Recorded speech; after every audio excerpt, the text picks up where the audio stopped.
Corona virus کی تباہکاریوں کی وجہ سے جہاں لوگ گھروں میں محدود ہیں، وہاں فلاحی تنظیموں نے بھی خدمت خلق کے کام کو تیز کر دیا ہے۔ فلاحی تنظیم المصطفیٰ ویلفیئر ٹرسٹ برطانیہ اور پاکستان میں کورونا وائرس سے لاک ڈاؤن میں قید افراد کی خدمت میں مصروف ہے۔ تفصیلات جانیے وسیم کاظمی کی رپورٹ میں۔ برطانیہ بھر میں اس وقت کورونا وائرس کے خوف اور حکومتی ہدایت پر عمل کرتے ہوئے لوگ گھروں میں شب و روز گزار رہے ہیں۔ سماجی رابطے منقطع ہو چکے ہیں، جس کی وجہ سے متعدد خاندانوں کے لیے روزمرہ استعمال کی اشیاء کی خریداری کے لیے بازاروں کا رخ کرنا مشکل مرحلہ بن چکا ہے۔ مگر ان حالات میں المصطفیٰ ویلفیئر ٹرسٹ نے برطانیہ میں خدمت خلق کے جذبے کے تحت اپنی ٹیم کو متحرک کیا ہوا ہے۔ المصطفیٰ ویلفیئر ٹرسٹ نے اس حوالے سے کورونا وائرس ایمرجنسی امداد اور امدادی ہیلپ لائن متعارف کروا دی ہے۔ المصطفیٰ ویلفیئر ٹرسٹ کے چیئرمین عبدالرزاق ساجد کا اس حوالے سے کہنا ہے کہ نہ صرف برطانیہ بلکہ پاکستان میں بھی ان کی ٹیموں نے امدادی کام شروع کر دیا ہے، جو لوگوں کو گھروں میں ان کے لیے امدادی سامان مہیا کر رہی ہیں۔ جو صورتحال پیدا ہو چکی ہے عالمی سطح پر، اس صورتحال کی وجہ سے ہر شخص پریشان ہے، ہر گھر میں ایک صفحہ ماتم بچھا ہوا ہے۔ اس صورتحال سے نکلنے کے لیے ہم سب خدا کی بارگاہ میں گڑ رہا کر دعائیں کریں، اس رب سے التجا کریں کہ وہ رب بھی ہے جو صورتحال سے دنیا کو نکال سکتا ہے۔ اس مشکل گھڑی میں ہر گھر میں پریشانی ہے۔ میں تمام پاکستانیوں سے، مسلمانوں سے اپیل کروں گا، تمام انسانی سے اپیل کروں گا، آئیے آگے بڑھیں، ہم مل جل کر اپنے پڑوس میں، اپنے ارد گرد دیکھیں تو ہم یہ طے کر لیں کہ ہمارے ہوتے ہوئے کوئی بھوکا شخص نہ سو سکے، تاکہ ہم دنیا کی خدمت کر سکیں۔ المصطفیٰ ویلفیئر ٹرسٹ کی طرف سے جو ہم کر سکتے ہیں غزہ میں، برما میں، سیریا میں، پاکستان میں ہم کر رہے ہیں، لیکن ہمارا اتنا اناف نہیں ہے۔ یہ ساری کمیونٹی مل کر ہم سے کام کریں گے، انشاءاللہ بہت بہتر ہوگا۔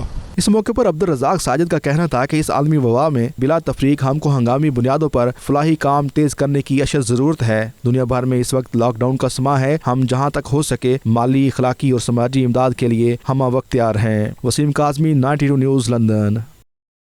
برطانیہ میں کورونا وائرس کی وجہ سے کئی اوورسیز پاکستانی زندگی کی بازی ہار چکے ہیں۔ والسل میں کورونا وائرس سے لڑتے ہوئے پاکستانی نیاد 36 سالہ نرس جاں بحق ہو گئی۔ حریمہ نسرین کو مریضوں کی دیکھ بھال کے دوران وبائی وائرس نے اپنی لپیٹ میں لیا تھا۔ تفصیلات دیکھیے عرفان احمد فراز کی رپورٹ میں۔ برطانیہ میں بسنے والے اوورسیز پاکستانی بڑی تعداد میں کورونا وائرس سے متاثر ہوئے ہیں۔ متعدد پاکستانی اس جان لیوا بیماری کا شکار ہو کر جاں بحق ہو چکے۔ والسل میں کورونا کے مریضوں کی دیکھ بھال کرنے والی پاکستانی نرس حریمہ نسرین بھی وائرس کا شکار ہو کر چل بسیں۔ والسل کے ہسپتال میں تعینات پاکستانی نیاد برطانوی 36 سالہ حریمہ نسرین کو کچھ ہفتے پہلے جان لیوا کورونا نے اپنی لپیٹ میں لے لیا۔ انہیں فوری طور پر آئسولیٹ کر کے ان کا علاج شروع کر دیا گیا، جو کئی دن تک جاری رہا، لیکن وہ جانبر نہ ہو سکیں اور آج ظالم کورونا کا شکار ہو کر انتقال کر گئیں۔ مرحومہ کا آبائی تعلق کلر سیدہ کی یونین کاؤنسل کنوہا سے تھا اور مرحومہ 3 بچوں کی ماں تھیں۔ اوورسیز پاکستانی کمیونٹی نے حریمہ نسرین کے انتقال پر گہرے رنج و غم کا اظہار کیا ہے۔ مقامی شہریوں نے فرض کی ادائیگی کے دوران وفات پانے والی پاکستانی نرس کو شاندار الفاظ میں خراج عقیدت پیش کیا۔ کچھ لوگ مر کے بھی امر ہو جاتے ہیں، ایسا ہی ایک نام دختر پاکستان ارمینہ نسرین صاحبہ، جنہوں نے اپنی پیشہ ورانہ صلاحیتیں سر انجام دیتے ہوئے جام شہادت نوش کیا ہے، برطانیہ کی سرزمین کے اندر اور پوری قوم اور ملک کا سر فخر سے بلند کر دیا ہے۔ جس نے اس بات کی پرواہ نہیں کی کہ میرے 3 بچے اور میری فیملی لائف ہے، بلکہ اپنی پیشہ ورانہ فرائض کی سر انجام دہی کے لیے اس نے کورونا وائرس کے مریضوں کے زندگیاں بچانے کے لیے اپنی زندگی داؤ پر لگا دی ہے۔ میں ڈاکٹر حریمہ کو خراج تحسین پیش کرتا ہوں کہ انہوں نے کورونا جیسی موذی بیماری کے ساتھ لڑتے ہوئے اپنی جان کا نذرانہ پیش کیا۔